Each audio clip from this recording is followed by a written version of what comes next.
पूरे देश में एक वृत्ताकार तौर पर सबसे अग्रणी विश्वविद्यालयों से है, तो इसीलिए सभी युवाओं का एक स्वप्न होता है कि दिल्ली विश्वविद्यालय के द्वार कब खुलेंगे, और वो द्वार खुलेंगे तो हम सब यहाँ पर अपनी हाजिरी लगाएंगे।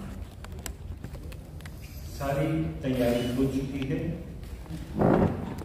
और आज ये पोर्टल का शुभारंभ होगा।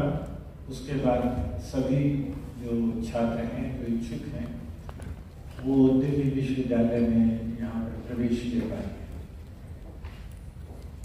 मैं आदरणीय कुलपति महोदय जी से निवेदन करता हूँ, प्रोफेसर जी से, कि वो एक बार आपसे संबोधित हों। नमस्कार, आप सभी का दिल्ली विश्वविद्यालय में बहुत स्वागत, बहुत अभिनंदन। आज से हम 25-26 सेशन की शुरुआत कर रहे हैं, तो हम सबके लिए बहुत ही शुभ दिन है। और मैं आपसे बात तो करूंगा, इससे पहले मैं प्रोफेसर हनीफ का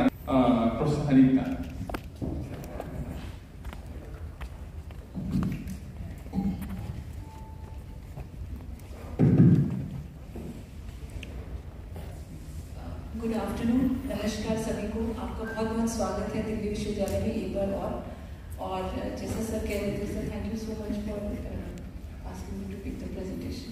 सर ये प्रेजेंटेशन बहुत ही क्रिस्प है, बिकॉज बहुत ज़्यादा चेंजेस नहीं है, but there are couple of announcements. हम स्कूल ऑफ ओपन लर्निंग उसे भी लॉन्च कर रहे हैं। तो a short glimpse of undergraduate programmes in university of Delhi. हमारा सीसास का पोर्टल ug.admission.uod.ac.in वो इस प्रेस कॉन्फ्रेंस के बाद लाइव हो जाएगा, और हमारी वेबसाइट admission.uod.ac.in पर सभी जानकारी उपलब्ध है। इस साल भी लास्ट ईयर के जैसे हमारे पास 79 यूजी प्रोग्राम्स हैं, जो BBA, BSc, BCom, BA honours music, BVOC, BFA, BLEd, BMS और BA प्रोग्राम में है। 69 कॉलेजेस में ये प्रोग्राम्स हैं और 186 BA कॉम्बिनेशंस भी हैं इस साल। और हमारे पास टोटल सीट्स जो उपलब्ध है वो है 71,624।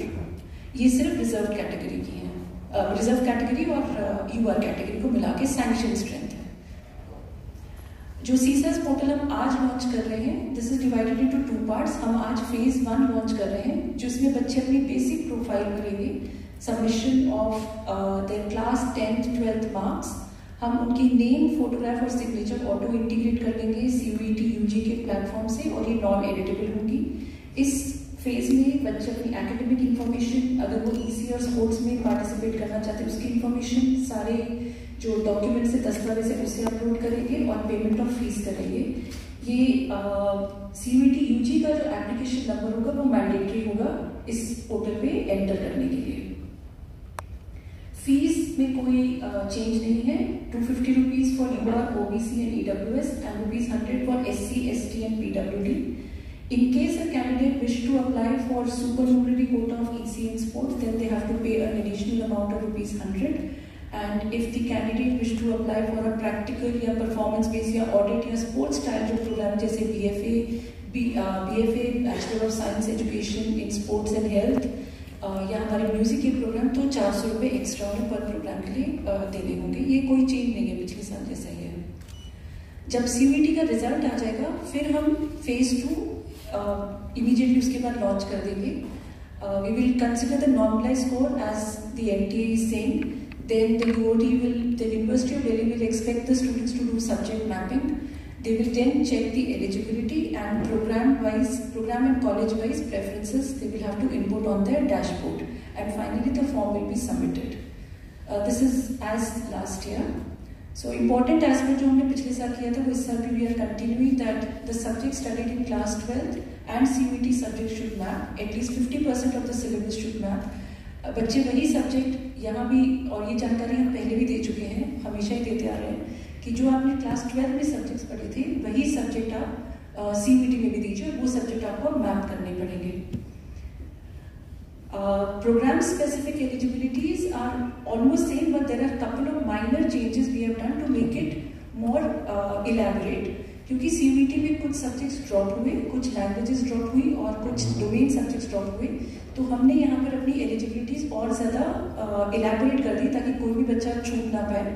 जैसे कि मोस्ट ऑफ द जो हमारे ऑनर्स प्रोग्राम्स है उसमें पिछले साल सिर्फ एक एलिजिबिलिटी होती थी, 1 language and any 3 subjects from list B। We have added another eligibility which is any 2 languages from list A and any 2 subjects. So overall जो कॉम्बिनेशन है वो 4 उनसे बनेगा, या 1 भाषा और 3 सब्जेक्ट, या 2 भाषा और 2 अन्य सब्जेक्ट। जहाँ भी बच्चे का स्कोर बेटर होगा उसे हम कंसिडर करेंगे फॉर एलोकेशंस।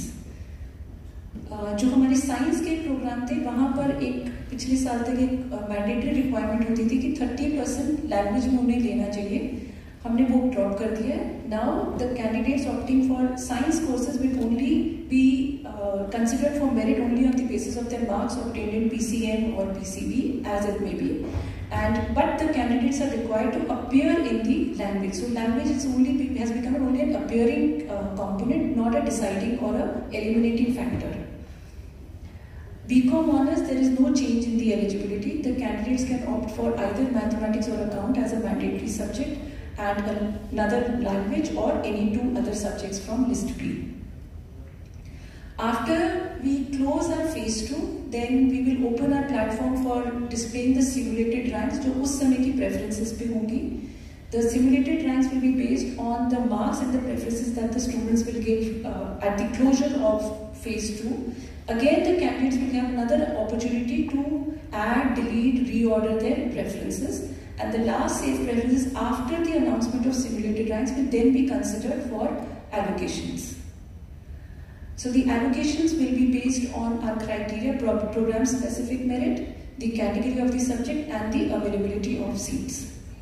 वहीं पर ही obtained marks की बात है, तो अगर 70 marks maximum marks और 70 obtained थे तो 100% में convert हो जाता है, या फिर वो marks कम भरते हैं, CGPA भरते हैं, तो यहाँ भी हमने check लगा दिया, हमने integer based checks लगा दिए so that students do not make mistakes. Students often make mistakes by filling their IFSC code या बैंक अकाउंट, वहाँ भी हमने चेक्स लगा दिए, वहाँ पे बच्चों को पॉपअप आएगा कि IFSC का फॉर्मेट ये है तो इसी फॉर्मेट में आप डालिए। इस साल से हम क्लास 10th के मार्क्स भी ले रहे हैं, they may be used for breaking the tie if need be. Mapping of the CUET subjects will be an essential component. However जिन बच्चों ने जनरल टेस्ट के ऊपर एलिजिबिलिटी कर रहे हैं वहाँ पर उनको दिखा देंगे कि आपको इसे किसी से मैप नहीं करना, वो पहले से ही नॉट एप्लीकेबल लिखा हुआ आएगा। अगर मैपिंग करेक्ट होगी then the candidates will be able to see only those subjects in which they are eligible. The rest of the subjects where they are not eligible will not be even shown to them. जहाँ BA programme में maths का component mandatory है, class 12 में पढ़ा तो class 12 का जो subject उन्होंने ऐड किया होगा उसे भी मैप कर देंगे BA प्रोग्राम में। So all this has been done so that we get minimum cancellations. So जो बच्चे आए वो उनका the admission gets, the allocation gets converted into a meaningful admission. More improvisation that we have done, this is an important point. बच्चे upgrade करते थे और upgrade करने के बाद जब अपग्रेड सीट आती थी तो उसको एक्सेप्ट करना भूल जाते थे, चूक जाते थे, और फिर वो एक ग्रीवेंस बन जाता है कि हमने अपग्रेड दबाया था लेकिन अपग्रेड दबाना के बाद में एक्सेप्ट करना भूल गया या भूल गई। तो इस बार हम क्या कर रहे हैं, हम जो अपग्रेड ऑप्शन है उसको ऑटो एक्सेप्टेड मोड पे ले आएंगे ताकि बच्चे का ये चांस ही मिस ना हो, और बच्चे के वॉलेट में जो फीस है अगर वो फीस कम होगी तो एडमिशन को कंफर्म ही हो गया अगर उसका सब डॉक्यूमेंट्स पूरे थे। अगर डिफरेंशियल होगा फीस वाली फीस ज़्यादा है तो उसको वो डिफरेंशियल फीस देनी होगी और इसका उसको पॉपअप भी जाएगा और उसको ईमेल अलर्ट्स भी जाएंगे। तो ये बहुत हमने एक स्टेप उठाया ताकि हमारे प्लेटफॉर्म पे as a indication that he is withdrawing from University of Delhi, the refund will be made immediately to the bank account और to the UPI from wherever he is made a payment within 5 working days. All concern colleges, पहले अगर ये college raise a query से कोई documents देता था सिर्फ वही कॉलेज देख पाता था, अब अगर कोई भी कॉलेज किसी भी बच्चे का रेज अ क्वेरी से कोई भी डॉक्यूमेंट लेगा वो सब कॉलेजेस जो कंसर्न कॉलेज होंगे जहाँ जहाँ बच्चा मूव करेगा उस कॉलेज को पहले ही दिख जाएंगे। तो ये भी एक कॉलेजेस के लेवल पे काम बहुत आसान हो जाएगा, आप पहले ही देख लेंगे अगर कोई डॉक्यूमेंट कमी थी वो रेज अ क्वेरी में आई है, वो भी कॉलेजेस को सब कॉलेज में जहाँ जहाँ बच्चा मूव करेगा वो पहले ही दिखने शुरू हो जाएंगे उसके सारे documents. And discrete cutoffs and ranks will be published on the dashboard of each candidate for all the programs and categories in which he or she is eligible for. We will also send lot of important alerts on the email ID and through SMS to all the candidates. जब उनका allocation होगा, payment pending होगी, कुछ भी होगा तो उनको important alerts भी जाएंगे. Provision has also been made for on the principals platform. Principals को के भी email ID पे alert जाएंगे. अगर कोई भी pendency होगी, किसी भी बच्चे की pendency है, application पूरी process नहीं है, तो हर principal के dashboard पे और उनको भी एक email जाएगा कि daily उनकी कितनी pendency है. So all this will help us to shorten our admission cycle and to move our admissions faster. This year the timelines will be reduced to complete the admission process in the shortest possible duration, and if seats go vacant after the spot round, the university may explore other methods and criteria to fill the seats optimally.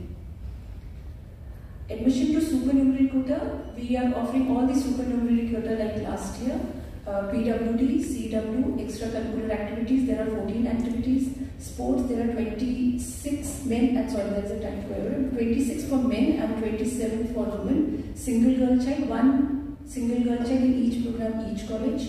Orphan, one male, one female for each program, each college. PMSSS, Kashmiri migrant, and nomination of seats for Sikkimese candidates. All these supernumerary quota have been retained. The registration will begin today.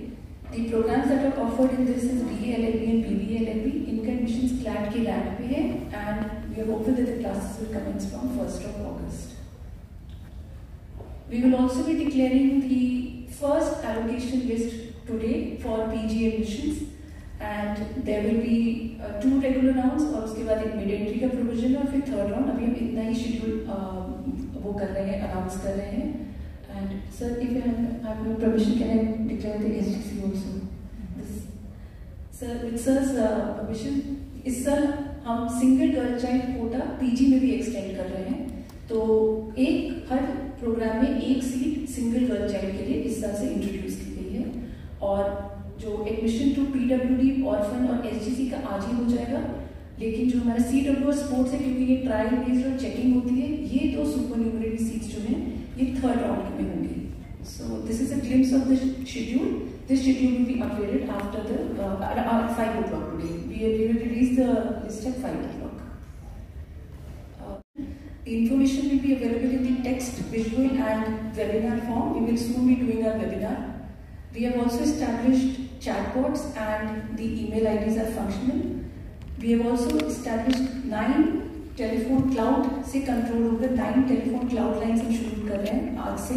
These will be established, and we have also requested the colleges to establish help desk at their own premises so that if the student needs any help to fill the form, they can reach out to the nearest college and fill the form. The list of these colleges will be put up on the website shortly. We will be doing a series of it. Perhaps हो सकता है शायद हम first webinar 26 को करें. We will update you on CSAS, and the grievance mechanism will be dealt online. I now request. Principles अभी उस पर काम कर रहे हैं, तो कुछ कॉलेजेस में हो सकता है न भी करें एडिशनल एलोकेशन, पर हमारा जो ऑब्जेक्टिव है कि सभी सीट्स भरनी चाहिए. तो एडिशनल एलोकेशन उन कॉलेजेस में तो बहुत सारा करेंगे ही फर्स्ट राउंड में ही, जहाँ पर पहले एडमिशन नहीं हो पा रहा या कम हो पा रहा. सेंट स्टीफेंस स्कूल की लेटेस्ट रिलीज फर्स्ट वीक कुछ क्या करेंगे स्कूल इस बार में सेंट स्टीफेंस एडमिशन को नहीं, जैसे सबका हो रहा है वैसे उनका नहीं होगा. अभी तो कोई ऐसा इशू है